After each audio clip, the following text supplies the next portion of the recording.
barnaamijka daafurka ololaha waxbarashada jiilka cusub ayaa ka qabsoomay hoolka maamulka gobolka Shabeelle. barnaamijkan oo loogu talagalay in wax lagaga bedelo tayada waxbarashada taasoo lagu hagaajinayo kaabayaasha waxbarashada ay dugsiyada u baahan yihiin sida biyaha, kuraasta, fasalada, musqulaha iyo guud ahaan baahiyaha dugsiyada waxbarasho ee ka jira degmooyinka gobolka Shabeelle. barnaamijkan oo laga daafuray guud ahaan dalka iyo deegaanka ayaa waxaa saaka laga daafuray gobolka Shabeelle, waxaana ka soo qayb galay gudoomiyaha gobolka Shabeelle Mudane Aadan Axmed iyo Maxamed Mataan agaasinka qiimeynta iyo dabagalka xafiiska waxbarashada dawladda deegaanka Soomaalida, maamulada degmooyinka iyo qaybaha kala duwan ee bulshada. waxaa markaa lagama maarmaan noqotay in bulshada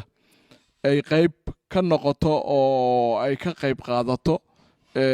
sidii yacnaha kaabiyada dugsiyada loo dhisi lahaa,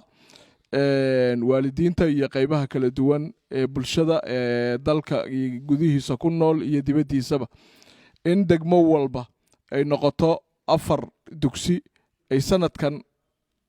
sanadkan ay u qaataan kana hirgeliyaan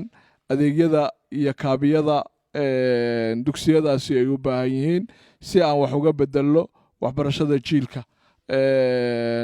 waxaad ogtihiin bulshada markii la baabi'inayo xabad iyo dilmo iyo xarig iyo jirdil iyo dhibaato keliya laguma baabi'in karo. bulshada waxaa la ciddii rabta inay bulsho baabi'iso waxay ku baabi'in kartaa waxbarashaday kala dirirtaa. nidaamyadii soo jiray ee u dambeeyey isbeddelka ka hor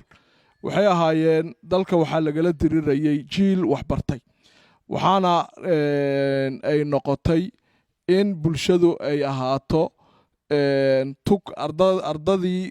waxbaranaysay in tayadeedii la lumiyo, in ardadii qish iyo waxaan munaasab ahayn ay caadaysteen, ardadii ka baxday yacnaha jaamacadaha iyo dugsiyada kala duwan ay noqdeen yacnaha kuwo tayadii loo baahnaa aan lahayn. arrintii nooca ahayd dadaaladii la sameeyey isbeddelka kadib waa tii la bilaabay barnaamij imtixaanada lagu qaadayo dugsiyada jaamacadaha. ardadii u badnayd abid ayaa dhacday sanadkii horeeto, ka deegaan ahaan tirada ardada inoo soo baxday waa wax ka yar 1%,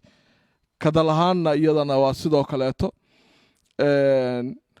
haddana imtixaankii sidii baa lagu celiyey, jaamacadaha lagu qaaday. marka hadda arrimihii nooca ahaa kor baan isaga qaadeynaa, waxaana rabnaa inaan dib aan u tayeyno waxbarashada. taa marka qaybaha kala duwan ee bulshada waxaan uga baahannahay in arrintaa hareeraha ay nala qabtaan. barnaamijkan ololaha waa mid guud oo dalkoo dhan laga daafuray, deegaanadoo dhan laga daafuray, isla markaana la rabo in gobollada laga daafuro, degmooyinkana laga daafuro. barnaamijkan ololaha maxaa hadda keenay inuu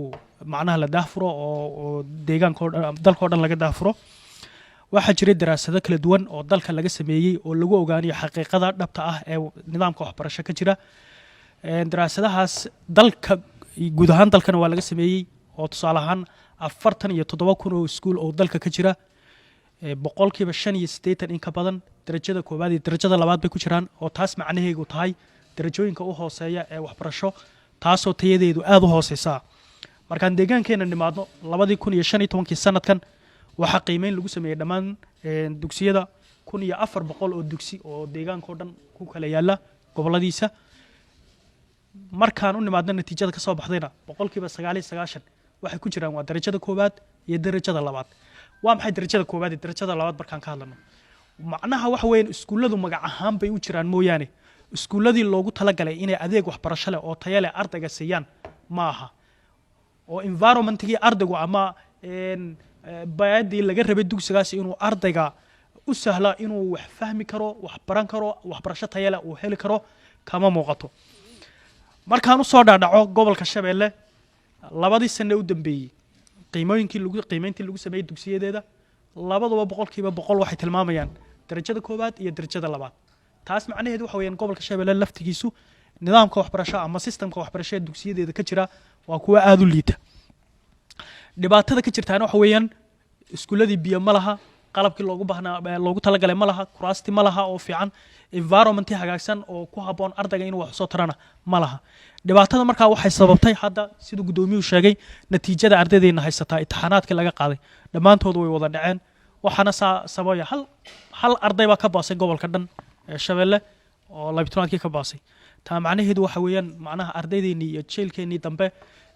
waxbarasho tayo leh ma helayaan haddii xaaladdu sidan si ahaatana waxaa la waayi doonaa jiilal fara badan oo hadda aan ku rajo weynahay inay wax inoo bartaan ama aqoon yahana inoo noqdaan waa lagu waayi doonaa marka dhibaatada guud ee dugsiyada gobolka shabeelle ka jira waxaa ka mid ah dugsiyadii oon biyo lahayn dugsiyadii oo lightkii loogu talagalay aan lahayn qalabkii loogu talagalay librarygii laboratoriyadii loogu talagalay ardayga inuu ka faa'iidaysto aan lahayn marka dhibaatooyinka ka jira aad ma yara dhibaatooyinkaasina si fudud oo laga bixi karaa ma jiro dawladdana keligeed ma dabooli karto waxaasoo dhan marka waxaa loo baahan yahay in ay bulshadu ka qayb qaadasho samayso oo ka qaybgal ay samayso taasina waa ta loo abuuray barnaamijkan ololaha waxbarashada jiilka barnaamijkan markaa muxuu qabanayaabay ayay ka dhigan tahay barnaamijkan waxaa jira website la abuuray websitekaas wuxuu tilmaamayaa baahida dugsi kasta ka jirta baahidana meel kasta way taallaa oo websitekaas jirta cid kastoo danaynaysa markaa bulshadeenna waxaan ka rabnaa inaan ku wacyigelino ku dhiirigelino in ardaydu inaan ka qayb qaadano saan iskuullada aan wax uga bedeli lahayn oo aan isla markaana aan waxyaabaha ay u baahan yihiin aan u ka ilahin